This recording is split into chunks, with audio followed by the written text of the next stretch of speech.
क्या आप जानते हैं कि नबी अकरम सल्लल्लाहु अलैहि वसल्लम के इस दुनिया में आने से पहले ही कायनात में अजीबो गरीब निशानियां जाहिर होना शुरू हो गईं और फिर आप सल्लल्लाहु अलैहि वसल्लम की विलादत के दिन दुनिया के मुख्तलिफ हिस्सों में ऐसे हैरानकुन वाक़यात पेश आए जिन्होंने सबको हिला कर रख दिया। आज की वीडियो में हम आपको वो तमाम वाक़यात ऑथेंटिक रेफरेंसेस के साथ बताएंगे और आखिर में जिक्र होगा नबी अकरम सल्लल्लाहु अलैहि वसल्लम के बचपन के एक इंतहाई पुरअसरार सफर का। नबी अकरम सल्लल्लाहु अलैहि वसल्लम के इस दुनिया में आने से चंद ही दिन पहले एक बहुत ही हैरत अंगेज मौजज़ा पेश आया। ये वाकया आप सल्लल्लाहु अलैहि वसल्लम के दादा हजरत अब्दुल मुत्तलिब के साथ पेश आया था। हुआ कुछ यूं कि यमन के इलाके पर अबरहा नाम का एक शख्स हुकूमत करता था। ये हबशा के बादशाह नज्जाशी का गवर्नर था। अबरहा ने यमन के कैपिटल सना में एक बहुत ही शानदार गिरजाघर बनवाया जिसे अल-कुलीस कहा जाता था। वो चाहता था कि लोग खाना काबा के बजाय उस गिरजाघर में इबादत करें। अरबों को जब इस बात का पता चला तो वो गुस्से से आग बगोला हो गए। वो काबा से शदीद मोहब्बत करते थे और ये बात वो बर्दाश्त नहीं कर सकते थे।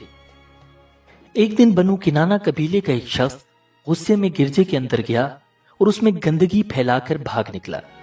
अबरहा को जब खबर मिली कि ये काम अरबों ने किया है तो वो गुस्से से भड़क उठा और कसम खाई, मैं उस वक्त तक सुकून से नहीं बैठूंगा जब तक खाना काबा को गिरा न दूं। कुछ ही अरसे बाद अबरहा एक अजीम लश्कर के साथ यमन से मक्का की तरफ रवाना हो गया। उसके लश्कर में 13 इंतहाई खौफनाक किस्म के जंगी हाथी भी शामिल थे। उन हाथियों में सबसे बड़े हाथी का नाम महमूद था। ये लश्कर मक्का की तरफ बढ़ता जा रहा था और जहां जहां से गुजर रहा था वहां तबाही मचा रहा था। इस लश्कर का एक ही मकसद था, खाना काबा को गिराना। जब ये लश्कर मक्का के करीब पहुंचा तो इन्होंने लूट मार शुरू कर दी। इसी दौरान नबी अकरम सल्लल्लाहु अलैहि वसल्लम के दादा हजरत अब्दुल मुत्तलिब के 200 ऊंट भी कब्जे में ले लिए गए। हजरत अब्दुल मुत्तलिब को जब इस बात की खबर मिली तो उन्होंने खुद अबरहा से मिलने का फैसला किया। हजरत अब्दुल मुत्तलिब बहुत ही बावकार शख्सियत के मालिक थे। रिवायात में आता है कि वो जब अबरहा के सामने पहुंचे तो अबरहा उनकी शख्सियत देखकर इतना मुतासिर हुआ कि अपने तख्त से नीचे उतर आया। अबरहा से आपका तारुफ कराया गया कि आप कुरैश के सरदार और काबा के निगरान हैं। अबरहा को लगा कि आप जरूर खाना काबा के लिए सिफारिश करने आए होंगे। जब अबरहा ने हजरत अब्दुल मुत्तलिब से आने का मकसद पूछा तो उन्होंने जवाब दिया, मेरे 200 ऊंट जो तुम्हारे लश्कर ने पकड़ लिए हैं, मैं उनकी वापसी चाहता हूं। अबरहा ये सुनकर हैरान रह गया। वो तंजिया अंदाज में बोला, तुम ऊंटों की फिक्र करते हो और उस घर की कोई बात नहीं करते जिस पर तुम्हारे आबाओ अजदाद का दीन कायम है। मैं उसी को गिराने आया हूं। इस पर हजरत अब्दुल मुत्तलिब ने ऐसा जवाब दिया जिसे सुनकर सब हैरान रह गए। आपने फरमाया, मैं ऊंटों का मालिक हूं, इसीलिए उनकी फिक्र कर रहा हूं। बैतुल्लाह का भी एक मालिक है, वो खुद उसकी हिफाजत करेगा। अबरहा गुरूर से हंसा और बोला, वो भी मुझे नहीं रोक सकेगा। उसको अंदाजा ही नहीं था कि उसके सामने कौन सी हस्ती मौजूद है और अभी उसके साथ होने क्या वाला है। फिर उसने हुक्म दिया कि हजरत अब्दुल मुत्तलिब के ऊंट वापस कर दिए जाएं। हजरत अब्दुल मुत्तलिब के जाते ही उसने अपनी फौज को मक्का पर हमले का हुक्म दे दिया। हजरत अब्दुल मुत्तलिब फौरन खाना काबा गए, उसका दरवाजा पकड़कर दुआ की, ए अल्लाह, ये तेरा घर है, तू ही इसकी हिफाजत फरमा। फिर कुरैश को हुक्म दिया कि सब लोग पहाड़ों पर चले जाएं और अल्लाह के फैसले का इंतजार करें। उसी वक्त एक अजीब वाकया हुआ। अबरहा का सबसे बड़ा हाथी महमूद मक्का की तरफ बढ़ने से रुक गया। फौजी उसके साथ जबरदस्ती कर रहे थे, मार पीट भी की, मगर वो अपनी जगह से नहीं हिला। जब उसे यमन या शाम की तरफ मोड़ा जाता तो वो चल पड़ता, लेकिन जो ही मक्का की जानिब लाया जाता तो फिर बैठ जाता। यूं लगता था जैसे कोई गैबी ताकत उसे मक्का में दाखिल होने से रोक रही हो। इसी दौरान अचानक समंदर की तरफ से छोटे छोटे परिंदों के झुंड आने लगे। हजारों की तादाद में चिड़ियों की तरह के परिंदे जो निहायत तेजी से लश्कर की तरफ बढ़ रहे थे। हर परिंदे के पास 3 छोटे छोटे पत्थर थे, एक चोंच में और 2 पंजों में। आते ही उन्होंने अब्रहा के लश्कर पर वो कंकर बरसाने शुरू कर दिए। जिस सिपाही को लगता उसका जिस्म वहां से फट जाता और वो वहीं गिरकर हलाक हो जाता। ऐसे लग रहा था जैसे मशीन गन से फायरिंग की जा रही हो। पूरी फौज में भगदड़ मच चुकी थी। सब सिपाही इधर उधर भाग रहे थे और आसमान से मुसलसल गोलियों की तरह पत्थरों की बारिश हो रही थी। थोड़ी देर में ही पूरा मैदान लाशों से भर चुका था। अल्लाह रब्बुल इज्जत कुरान में इरशाद फरमाते हैं कि अल्लाह ने उन्हें ऐसा कर डाला जैसे खाया हुआ भूसा। अब्रहा खुद भी शदीद जख्मी था मगर जिंदा था। उसका अजाब अभी बाकी था। जब उसे यमन वापस ले जाया गया तो पूरे रास्ते उसका जिस्म गलता रहा। एक एक करके उसके सब ऑर्गन्स डिकम्पोज हो रहे थे। सना पहुंचते पहुंचते उसका यह हाल था कि पसलियों के नीचे दिल नजर आ रहा था। आखिरकार इसी तरह तड़प तड़प के उसकी मौत हो गई। कुरान पाक में अल्लाह रब्बुल इज्जत ने इस वाक़े के बारे में पूरी सूरतुल फील के नाम से नाजिल फरमाई है। यह वाक़या इतना अजीम था कि अरबों ने अपनी तारीख का हिसाब इसी साल से शुरू कर दिया और उस साल को आमुल फील यानी हाथियों वाला साल कहा जाता है। और यही वो साल था जिसमें नबी आखिरुज़्ज़मा हजरत मोहम्मद मुस्तफ़ा सल्लल्लाहु अलैहि वसल्लम की विलादत हुई। जिस रात हुजूर सल्लल्लाहु अलैहि वसल्लम की विलादत हुई उस रात भी अजीबो गरीब निशानियां जाहिर हुईं।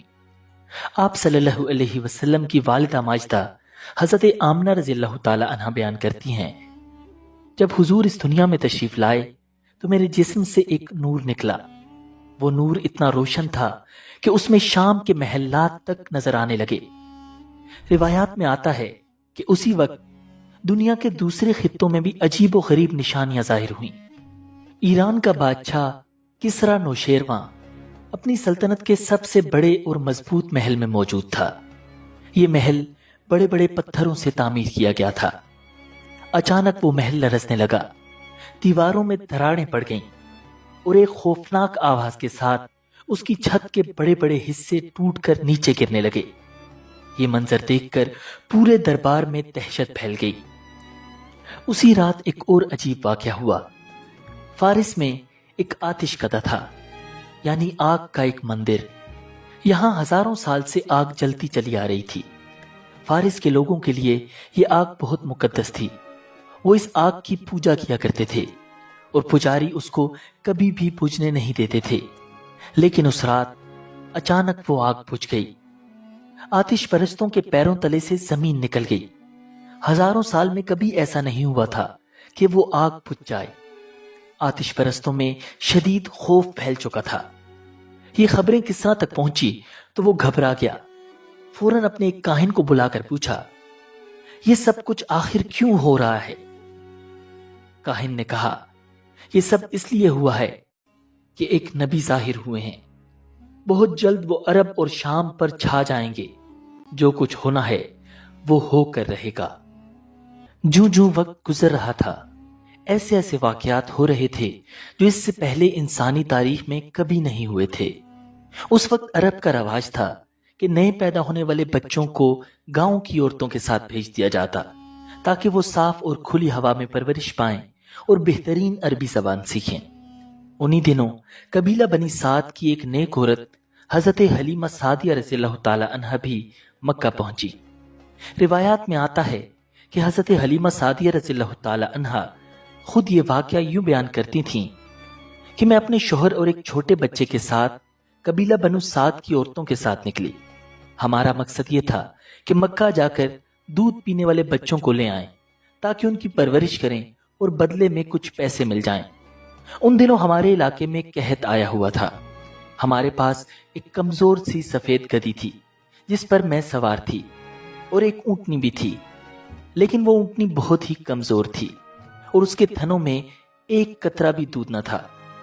मेरा अपना बच्चा भी भूख से रोता रहता, क्योंकि मेरे सीने में भी दूध बिल्कुल नहीं था।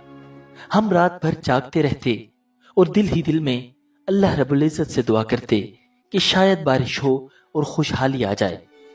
मेरी सवारी इतनी कमजोर थी कि काफले की सब औरतें मुझसे तंग आ गईं। काफला आगे निकल जाता और मैं सबसे पीछे रह जाती। किसी तरह हम सब मक्का पहुंच गए। मक्का में हर औरत को रसूलुल्लाह सल्लल्लाहु अलैहि वसल्लम पेश किए गए, लेकिन जब सबको बताया जाता कि ये बच्चा यतीम है तो सब इनकार कर देती। वो कहती, यतीम बच्चे से हमें क्या फायदा होगा, न इसका बाप है जो हमें कुछ दे सके, न ही घराना बहुत मालदार है। यूं हर औरत ने आप सल्लल्लाहु अलैहि वसल्लम को लेने से इनकार कर दिया।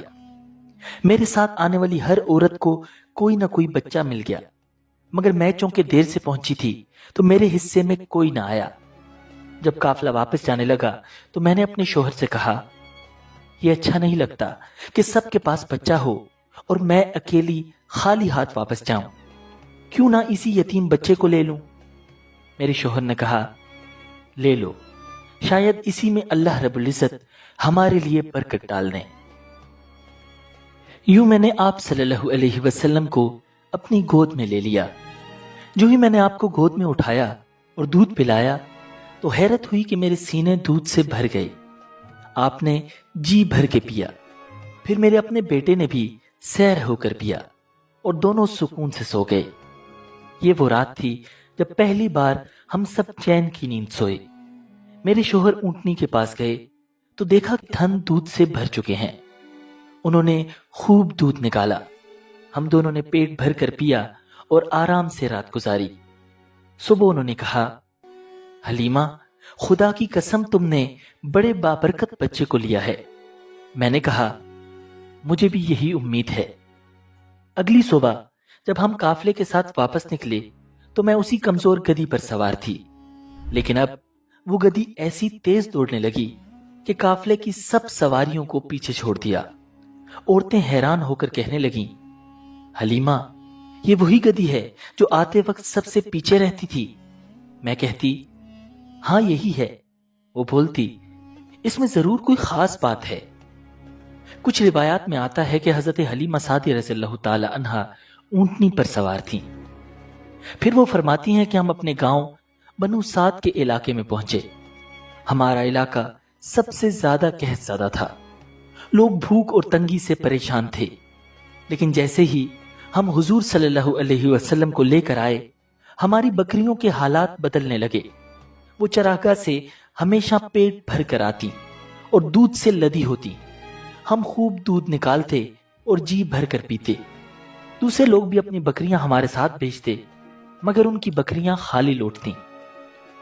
वो हैरान होकर अपने चरवाहों से कहते, जानवरों को वहीं चराओ जहां हलीमा की बकरियां चरती हैं। लेकिन नतीजा वही रहता, सिर्फ हमारी बकरियां पेट भर कर आती। ये बरकत हम मुसलसल देखते रहे। फिर 2 साल गुजर गए। इस दौरान हुजूर सल्लल्लाहु अलैहि वसल्लम दूसरे बच्चों की निस्बत बहुत तेजी से बढ़ने लगे। 2 बरस में ही वो मजबूत और सेहतमंद हो गए थे। जब हमने दूध छुड़ाया तो हम उन्हें उनकी वालदा के पास ले गए, लेकिन हमें बहुत शिद्दत के साथ उनकी जुदाई महसूस हो रही थी, क्योंकि हम उनके कदमों की बरकत अपनी आंखों से देख चुके थे। इसलिए हम एक मर्तबा फिर मक्का गए और हजरत आमना से कहा, क्या ही अच्छा हो कि आप इन्हें कुछ दिन और हमारे पास रहने दें। हमें डर है कि मक्का में वबाओं की वजह से कहीं ये बीमार ना हो जाएं। काफी इसरार के बाद हजरत आमना रज़ियल्लाहु ताला अन्हा राजी हो गईं और हम नबी अकरम सल्लल्लाहु अलैहि वसल्लम को दोबारा अपने साथ ले आए। हुजूर एक मर्तबा फिर हजरत हलीमा सादिया रज़ियल्लाहु ताला अन्हा के साथ रहने लगे। जब हुजूर सल्लल्लाहु अलैहि वसल्लम की उम्र 3 या 4 साल हुई तो एक बहुत ही अजीब वाकया हुआ। ये एक ऐसा मौजज़ा था कि इसने हजरत हलीमा सादिया को इतना डरा दिया कि वो हुजूर को वापस मक्का छोड़ाएं। हुआ कुछ यूं कि हुजूर शाम में दूसरे बच्चों के साथ खेलने जाया करते थे। एक दिन हुजूर बच्चों के साथ खेल रहे थे कि हजरत जिब्राइल अलैहिस्सलाम इंसानी शक्ल में हाजिर हुए। आते ही उन्होंने हुजूर को पकड़ा और नरमी से आपको जमीन पर लिटा दिया। फिर आपका सीना मुबारक खोल दिया और उसमें से दिल निकाल लिया।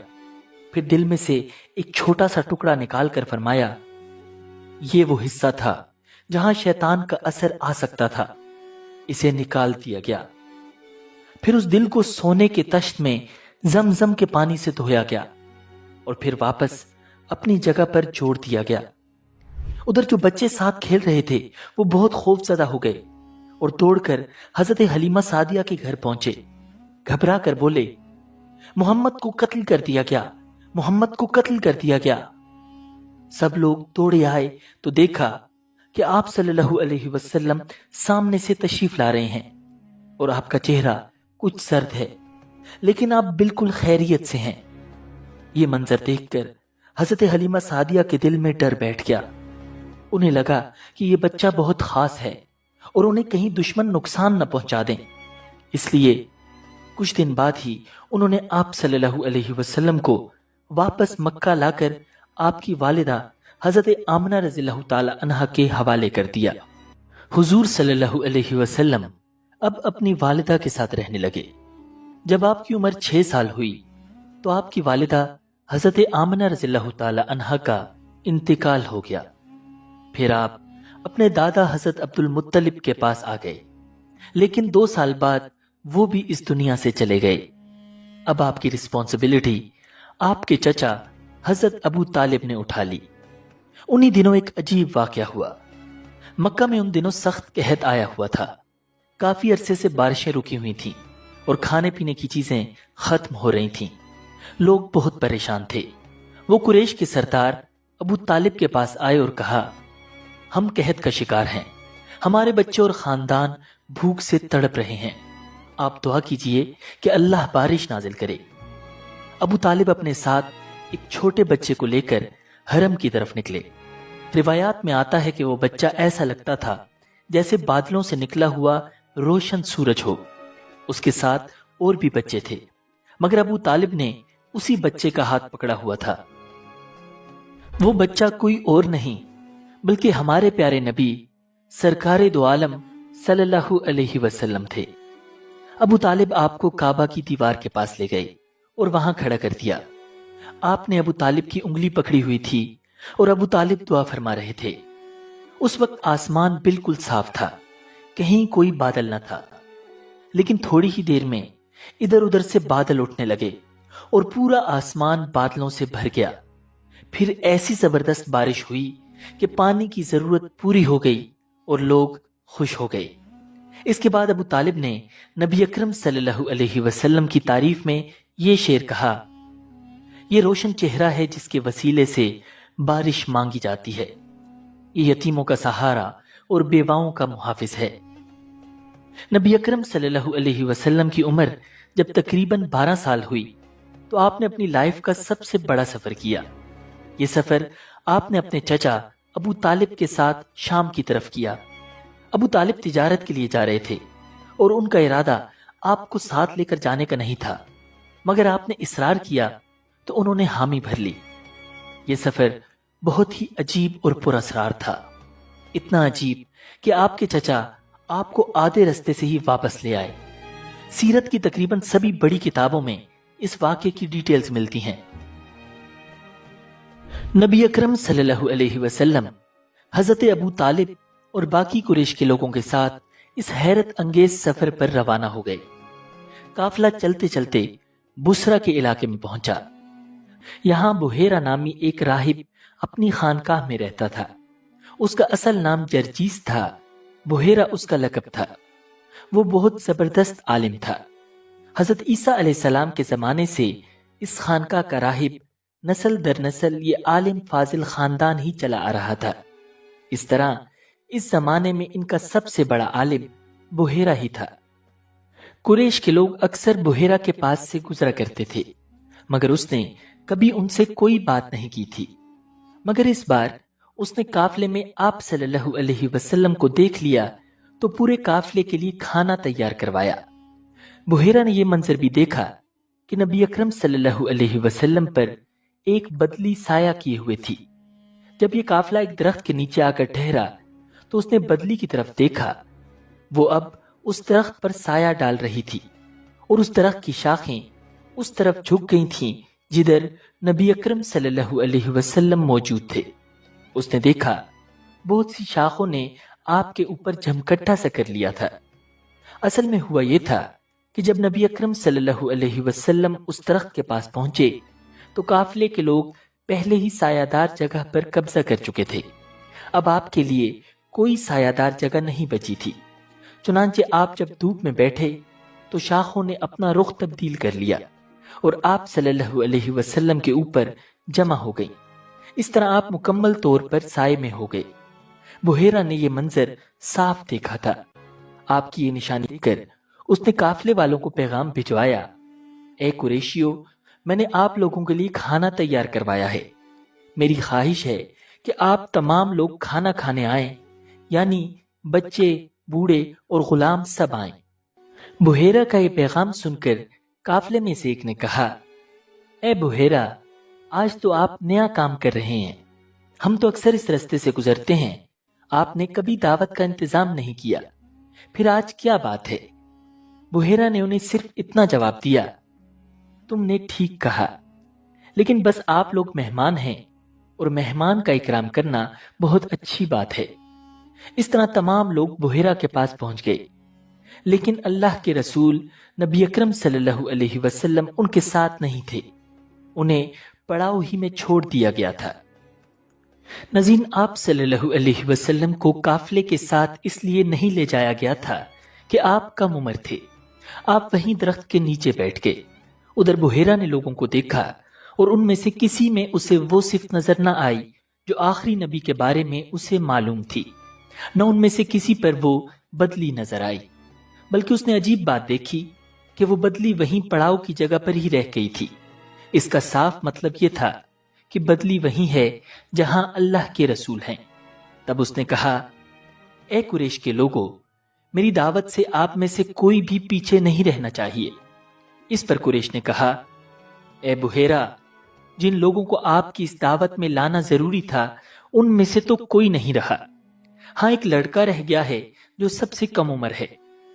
بحیرہ بولا، تب پھر مہربانی فرما کر اسے بھی بلا لیں۔ یہ کس قدر بری بات ہے کہ آپ سب آئیں اور آپ میں سے ایک رہ جائے، اور میں نے اسے آپ لوگوں کے ساتھ دیکھا تھا۔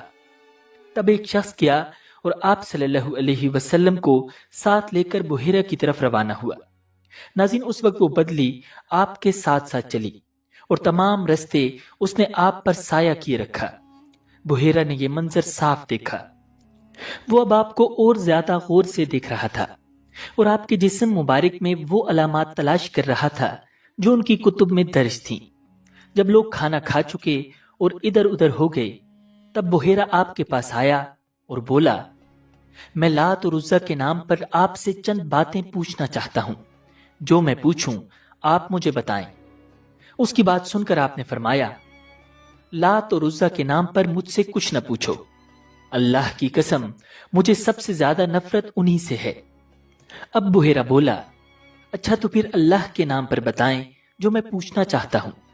تو آپ صلی اللہ علیہ وسلم نے ارشاد فرمایا، پوچھو، کیا پوچھنا ہے؟ اس نے بہت سے سوالات کیے، آپ کی عادات کے بارے میں پوچھا۔ اس کے بعد اس نے آپ صلی اللہ علیہ وسلم کی کمر پر سے کپڑا ہٹا کر مہر نبوت کو دیکھا۔ وہ بالکل ویسی ہی تھی جیسا کہ اس نے اپنی کتابوں میں پڑھا تھا۔ اس نے فوراً مہر نبوت کی جگہ کو بوسہ دیا۔ قریش کے لوگ یہ سب دیکھ رہے تھے اور حیران ہو رہے تھے۔ آخر لوگ کہے بغیر نہ رہ سکے، یہ راہب تو محمد میں بہت دلچسپی لے رہا ہے، شاید اس کے نزدیک ان کا مرتبہ بہت بلند ہے۔ ادھر نبی اکرم صلی اللہ علیہ وسلم سے بات چیت کرنے کے بعد بحیرہ ابو طالب کی طرف آیا اور بولا، یہ لڑکا تمہارا کیا لگتا ہے؟ ابو طالب نے کہا، یہ میرا بیٹا ہے۔ اس پر بحیرہ نے کہا، نہیں، یہ تمہارا بیٹا نہیں ہو سکتا، یہ نہیں ہو سکتا کہ اس کا باپ زندہ ہو۔ ابو طالب کو یہ سن کر حیرت ہوئی، پھر انہوں نے کہا، دراصل یہ میرے بھائی کا بیٹا ہے۔ اس نے کہا، ان کا باپ کہاں ہے؟ انہوں نے کہا وہ فوت ہو چکا ہے، ان کا انتقال اس وقت ہو گیا تھا جب یہ ابھی پیدا نہیں ہوئے تھے۔ یہ سن کر بحیرہ بول اٹھا، ہاں یہ بات صحیح ہے، اور ان کی والدہ کا کیا ہوا؟ ان کا ابھی تھوڑے عرصہ ہی پہلے انتقال ہوا ہے۔